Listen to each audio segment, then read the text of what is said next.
Introduction. Instagram presents a massive traffic opportunity for marketers. It is huge. How big is Instagram? Well, in June 2018, which is roughly a year prior to this training, Instagram reached the 1 billion user milestone. Think about that for a second. A lot of other platforms like Facebook, Twitter, and Snapchat are suffering from lagging growth rates. Instagram, on the other hand, continues to grow and shows no signs of slowing down. In fact, when it comes to actual daily usage, Instagram leaves other larger platforms in the dust. These other platforms may have a lot more users, but in terms of daily use, Instagram can boast over 500 million users. That's right, 500 million Instagram app users access Instagram every single day. That's a lot of content consumption. That's a lot of likes, comments, hashtags, and what have you. In fact, when measured in terms of per user engagement, it is easy to see that Instagram user behavior is more habitual.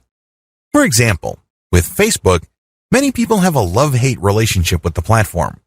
They would use it habitually for some time until they read some rough updates. They don't feel too good, and they swear off Facebook for a few days, a few weeks, or even a few months. Not so with Instagram. People not only use it every single day, but they keep coming back. In fact, a lot of people check their Instagram feed every few hours. They don't feel like they're going out of their way when they use Instagram. It's very easy to understand this dynamic because Instagram was programmed from the ground up as a mobile experience. This is a far cry from Facebook, which, of course, was built primarily for the desktop. Since Instagram is a mobile-focused platform, it's very easy for people to have some sort of seamless perception of it. It just becomes part of their daily routine. They treat Instagram the way many people used to read the newspaper first thing in the morning. It shows no signs of saturation because there are so many niches that can be promoted on Instagram. The bottom line is, as long as a niche is photo or video friendly or graphically intensive, there is an audience on Instagram for that niche. This is extremely important if you have an e-commerce website to promote. If you are selling any kind of merchandise, Instagram should be part of your marketing strategy. There are no two ways about it. You're leaving a lot of money on the table if you skip Instagram. Sounds awesome so far, right? Well, here's the problem. Most people who try Instagram flat out fail. They really do. If you want to learn why this is the case, jump to video 1.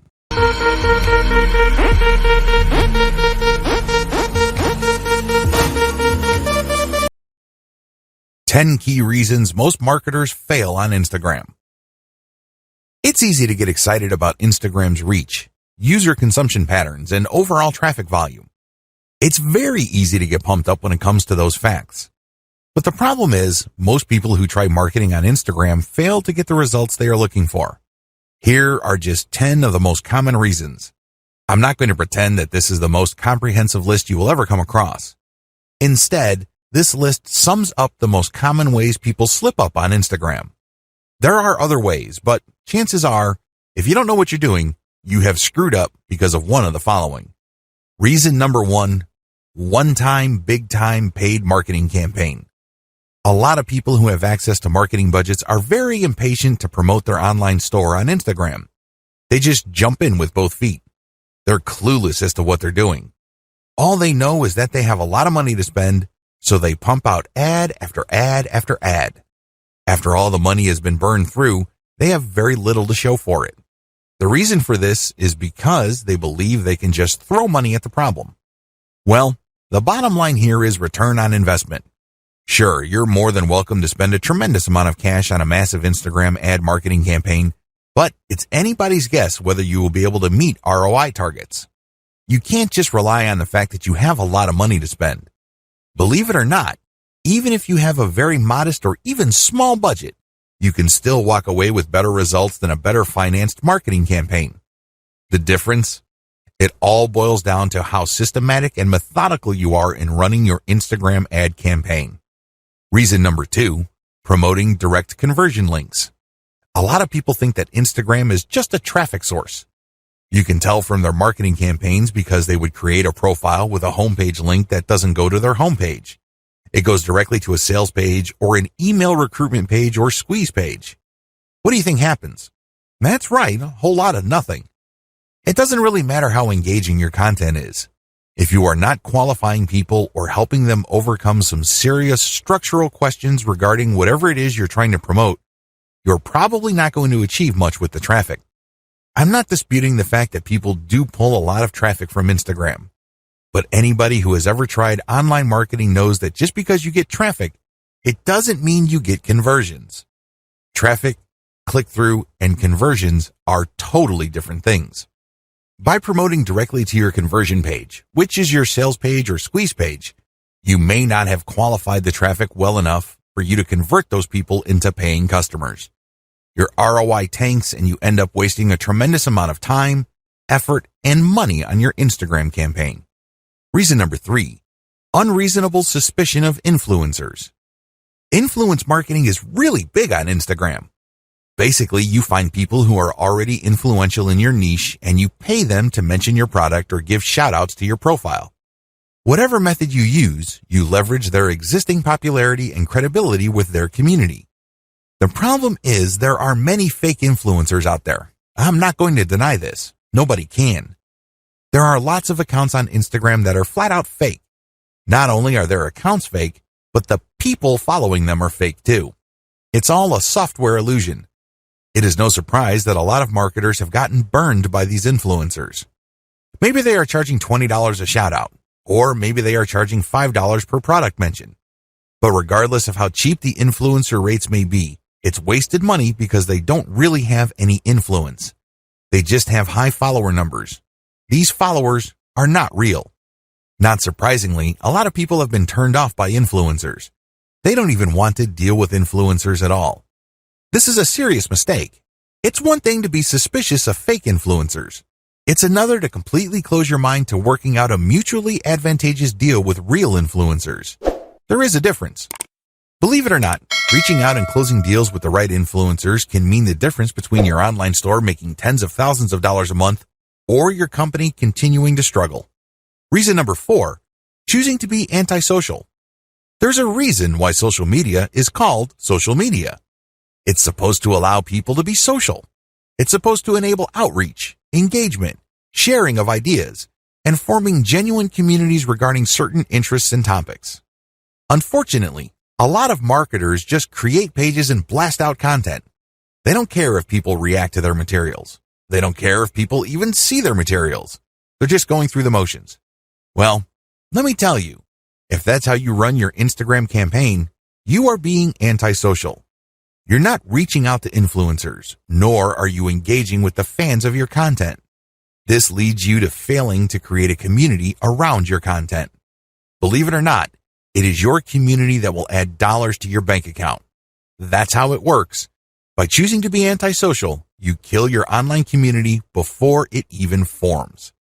Reason number 5, relying on substandard photos or videos. This should be self-explanatory. Instagram is primarily a photo platform. Accordingly, accounts that feature the highest quality photos tend to get a lot more followers. Keep it at that level. Post only high quality photos. Post videos with high production quality. This way, you would stand out from your competitors. Reason number 6, build it and they will come content strategy. Have you ever had an amazing idea regarding a hot photo that people in your niche simply cannot refuse? Chances are you've had such ideas. Well, what would happen if you spend your precious cash on such content ideas? Let me tell you, 9 times out of 10, you probably will fall flat on your face. You did not do any consumer intelligence. You did not do any research work ahead of time establishing that your audience would actually be interested in whatever content you are putting up. You can't just build this content and expect people to show up and come out of the woodwork. It doesn't work that way. A lot of businesses fail because of this. Your content must be based on existing demand and existing interest, not based on what you think is hot. Reason number 7, failure to repost others' niche-specific content. Believe it or not, you can build a tremendous amount of credibility on social media by simply reposting somebody's tried and proven content. In other words, if somebody posted content that got a lot of likes, engagement, comments, and what have you, you can repost that and recreate some sort of that engagement on your account. This is perfectly okay because you end up promoting that third-party account. You create a win-win situation. You build up your own credibility within your niche, and you drive attention to that brand. Everybody wins. If you fail to do this because you are hell-bent on promoting only your own stuff, your Instagram account is probably not going to grow all that quickly. You need to leverage other people's successful content. Focus on the win-win. Don't just focus on monopolizing the traffic results of your efforts. Reason number 8, failing to call Instagram feed viewers to action. Once you've developed a following, you have to make sure that those people interested in your content actually do something for you. Obviously, you're not engaging in Instagram marketing because you have nothing else better to do. You're not doing this for your health. You're doing this because you want to make money. There's no shame in that game. Step up and actually call people to action.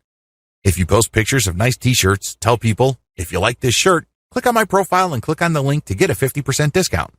Regardless of how you do it, call people to action. Otherwise, they're just going to view your account as a place where they can check out cool new things without much obligation or commitment on their part. You end up training your community members to be passive. That kind of audience is worthless to you. If you want to make money from your account, call people to action. Reason number 9, failure to use hashtags or using the wrong ones. Hashtags establish the niche of your content. People who are interested in a certain type of content would use a certain type of hashtag. Use this habitually. It may seem like people aren't using the hashtags that you use, but eventually, you will get the hang of it. Eventually, you will identify the hashtags that pull in the most traffic. Regardless, you need to make it a habit from day one. Reason number 10, posting off-niche content. I know you're excited about having an Instagram account, but don't let that excitement spill over into you just posting random personal interest posts. Your account, if you're using it for business purposes, is not about you. Instead, it's about your target audience members. Understand that they have a narrow range of interests. Stick within that narrow range. Otherwise, you won't be training your community to put money in your pockets because they will view your account as essentially entertainment. They won't find it credible as far as niche-specific products. They just think you're fun to follow, but you really don't have much pull with them because you post about everything. If you focus only on one thing and one thing alone, like, for example, luxury watches, you can bet that a lot of the people following you will think that you're some sort of expert, and they are more likely to give you the benefit of the doubt when you start calling them to action to buy stuff from you. That's how it works. Stick to your target niche. Focus on the big picture. Understand that you're doing this for a reason. You're not just doing this to screw around.